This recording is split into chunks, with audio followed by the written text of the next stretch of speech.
검찰은 즉시 항고로 결자 해지해야 합니다. 법원의 구속 취소 선고와 심우정 검찰의 석방 지휘, 후폭풍이 거셉니다.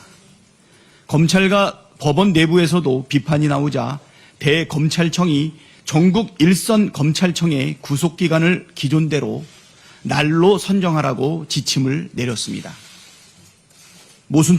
모순투성이 아닙니까?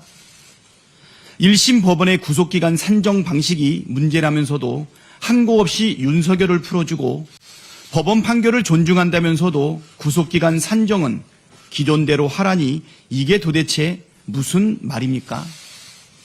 검찰이 국민을 원숭이 취급하는 것 아닙니까? 검찰이 항고에서 상급시 판단을 받는 게 제일 확실한 수습 방법인데 왜 항고를 하지 않습니까?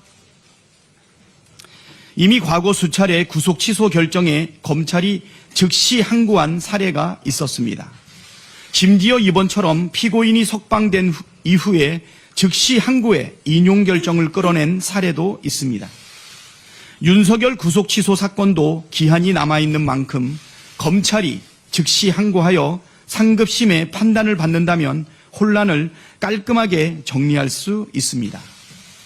즉시 항고와 보통 항고가 다 가능한데 검찰이 지레 항고를 포기하는 것은 매우 무책임하고 비겁한 일입니다.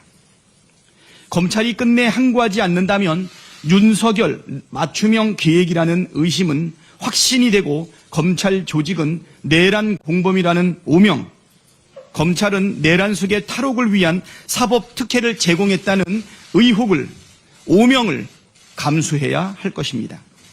사법체계 불신을 키우고 혼란의 원인을 제공한 당사자 심우정 총장은 즉시 항고로 결자 해지하십시오. 최상목 부총리는 사돈 낱말하지 말고 헌법과 법률을 준수하십시오. 헌법재판소 탄핵심판 선고를 앞두고 최상목 부총리가 불법적, 폭력적 집회, 시위나 공권력에 도전하는 행위에 대해서는 어떠한 관용도 없이 법과 원칙에 따라 엄단할 것이라고 말했습니다. 원칙적으로 당연한 말이지만 그 말을 하면서 위헌, 위법의 대명사인 최상목 총리가 입술에 침이라도 발랐는지 묻고 싶습니다. 헌법재판소의 만장일치 결정을 무시한 채 마은혁 재판관 임명을 거부하고 법률상 지체 없이 해야 할 상설특검 추천 의뢰를 석 달째 이행하지 않고 있으면서 이런 말 하기 부끄럽지 않습니까?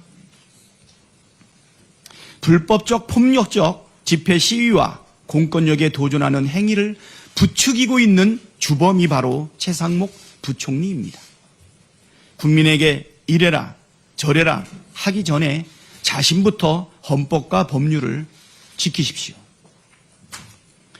2달째 자영업자 20만 명이 문을 닫았다는 통계가 나왔습니다.